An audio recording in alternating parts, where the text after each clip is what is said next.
23 ans, employée dans un supermarché de Chalon-sur-Saône, a disparu depuis vendredi. Elle avait quitté son travail à 21h et regagné en cyclomoteur le domicile de ses parents à Saint-Loup-de-Varennes. Mais que s'est-il passé vendredi dernier entre 21h15 et 21h30 ?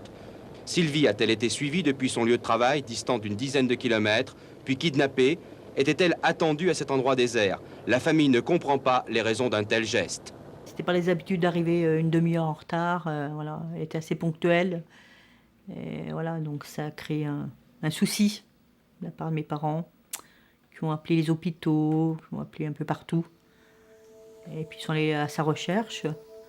Et ils sont pas allés loin, ils sont allés 1 kilomètre.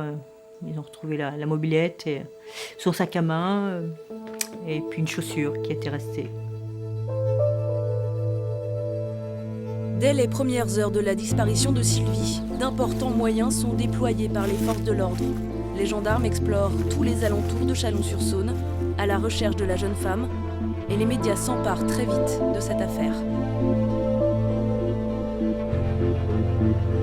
Est-ce que vous pouvez nous dire la couleur de ses cheveux ? Châtain foncé, les yeux verts. Famille, amis, voisins, élus locaux se mobilisent. Un comité de soutien rassemble des centaines de personnes. Vous êtes en communication avec le répondeur automatique du comité de soutien à la recherche de Sylvie Aubert. Tout est mis en œuvre pour retrouver Sylvie vivante. L'appel à témoins est lancé. Je lance un appel à toutes les personnes susceptibles d'apporter des renseignements pouvant faire avancer l'enquête. C'est toute une famille qui attend Sylvie. Merci. Le portrait de Sylvie est placardé un peu partout dans la région et même au-delà. L'hypothèse de la fugue ne tient pas, cette piste est tout de suite écartée.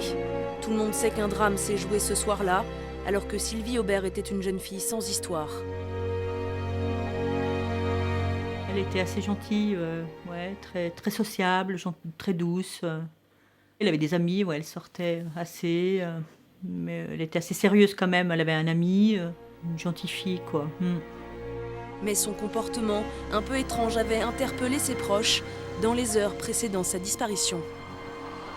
La mère disait qu'elle était inquiète, elle était préoccupée, quelque chose la préoccupait. Donc, est-ce qu'il y a eu quelque chose la veille ? Et puis,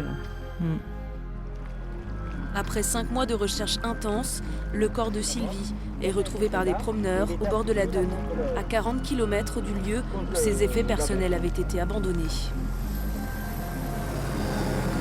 Les sœurs de Sylvie ont reconnu hier un bracelet et une bague découverts sur le cadavre, mais c'est surtout la formule dentaire analysée par autopsie qui a permis l'identification.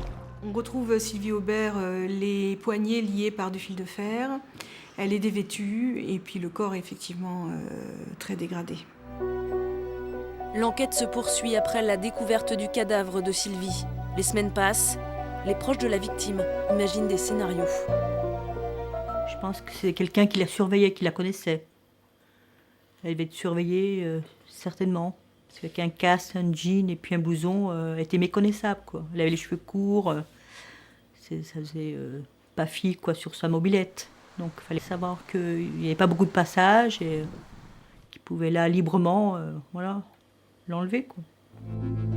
En 2007, un rebondissement se produit. Un suspect apparaît dans le dossier, Ulrich Münstermann, un tueur en série allemand qui a sévi dans l'Yonne, vient d'être identifié. Münstermann, criminel sexuel, récidiviste et passé par la Bourgogne, mais est-il allé en Côte d'Or ou en Saône-et-Loire ? L'homme roulait beaucoup, mais il serait possible de le suivre à la trace. Une trace que les avocats de la famille Aubert tentent de remonter. Tout doit être recoupé et vérifié. Il se trouve que son mode opératoire est assez proche des traces qu'on va retrouver sur le corps de Sylvie Aubert. Et donc, du coup, on va faire des demandes effectivement sur ce tueur. Je dirais que c'est encore des vérifications qui sont en cours.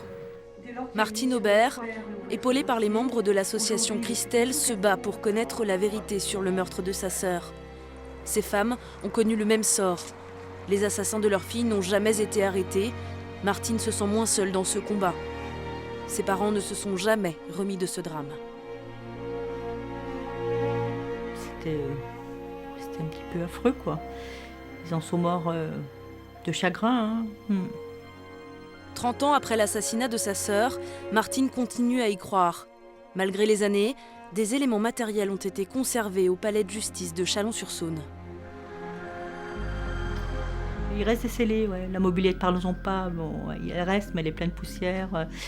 Il lui reste son sac, il lui reste un pull, il y a des scellés. Il y a aussi toujours de l'espoir qu'un jour, les langues se délient. Il y a forcément des personnes qui ont entendu des choses dont elles n'ont pas témoigné. Ça n'est jamais trop tard. Ça n'est pas trop tard puisque ce dossier est encore ouvert, donc il peut encore être travaillé pendant plusieurs années.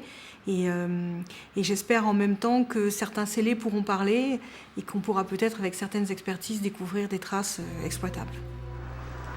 Les récents rebondissements intervenus dans d'autres affaires de l'association redonnent aujourd'hui du courage à Martine pour mener le combat. C'est pas évident, mais on s'accroche, je m'accroche et voilà, je me dis qu'il y aura peut-être une issue comme les deux autres dossiers. Il ne faut pas arrêter, quoi. Pour Sylvie, il ne faut pas abandonner.